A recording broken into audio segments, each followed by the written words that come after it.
Uhali gani mtazamaji wa Town TV, ukiwa unajiunga nasi usisahau kusubscribe, kulike, kucomment na kushare ili uweze kupata habari na info mbalimbali. Leo nakupeleka nchini Colombia. Katika jimbo la Cundinamarca kuna hoteli inaitwa Del Salto iliyosimama juu pembezoni mwa maporomoko ya Tequendama Falls. Eneo lenye mandhari ya kuvutia lakini lenye historia ya kutisha.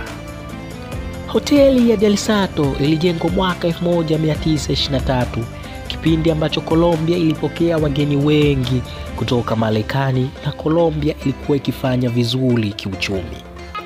Jumba vyake vilikuwa vya kifahari, kuta zake zilipambwa na zikapambika.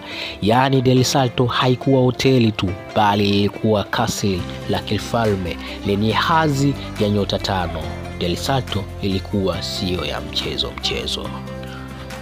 Kwa miezi michache ya mwanzo, hoteli ya Del Salto ilivunja rekodi kwa kujaza watu kutoka kila sehemu ya dunia. Walienda kushangaa maporomoko yaliyopatikana katika mto wa Bogota. Yani ilikuwa si kitu cha kawaida, ilivutia mandhari yake. Lakini ghafla mambo yalibadilika. Wenyeji wa eneo hili walihusisha na roho za watu wamehusika waliojiua kwa kujitupa katika maporomoko ya Tequendama. Watu hawa walijua, walikataa kwenda kuuzwa katika utumwa, yani walikataa utumwa wa Wahispaniola. Kwa wao eneo hili waliona ni sehemu ya kwenda mbinguni, yani waliona kama lango la mbinguni. Walichofanya walikuwa wakijitupa katika maporomoko ya Tequendama. Watu wengi walikufa kipindi cha utumwa. Lakini wafanyabiashara, watu walotaka kujenga hili hawakufuatilia hizo historia, japo baadhi wanasema waliwachukua waganga ili wafanye matambiko, lakini waganga walisema mizimu ya hapo haiguswi na wala haitaniwi. Mwaka baada ya mwaka idadi ya watu ikapungua, hoteli ikaanza kuzoofika. Hakuna mtu aliyetaka kurudi tena. Visanga alivyokutana navyo usiku vilimtosha. Kisanga alichokutana nacho dakika moja alihisi ni kama mwaka. Hakuna mtu tena aliyetaka kwenda katika hoteli hii.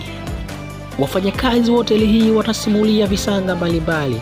Wengine walihisi watu wakioga chooni, lakini walipoenda hawakukuta mtu. Glasi zilitembea zenyewe, vyombo viligongana, yani ilikuwa ikitisha kweli. Familia moja iliripoti kupotea kwa mtoto wao, lakini baada ya muda mchache kupata mtoto wao, aliwapa historia na masimulizi ya ajabu, ambapo alikutana na binti mdogo aliyekuwa akimshawishi kwamba asirudi tena duniani, yani habaki naye waishi wote huko mapolini Bogota.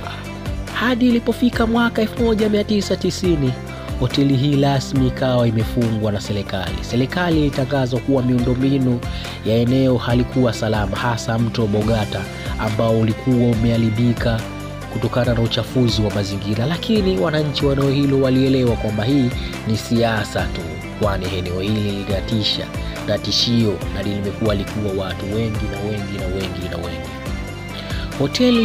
Hoteli ya Del Salto ilibaki kuwa jengo lilotisha. Picha zake zilitumiwa na waandishi waliotengeneza movie za kutisha kweli. Baadaye eneo hili lilibadilishwa na kuwa makumbusho ya Casa Major Salto Tequendama, yani jumba la makumbusho. Lakini wazee wa eneo hilo hawataki hata kwenda hata kwa bahati mbaya, yani wanasema bado vile visanga, mitisho, minung'uno, misikitiko, roho za kuzimu na roho za kimauti bado zipo eneo hilo. Kwani hata watu wanaenda kuchukua taarifa mbalimbali, wakirudi hurudi na kijasho chembamba, na wengine hushindwa kusimulia yaliyowakuta. Usisahau kusubscribe, kulike, kucomment na kushare.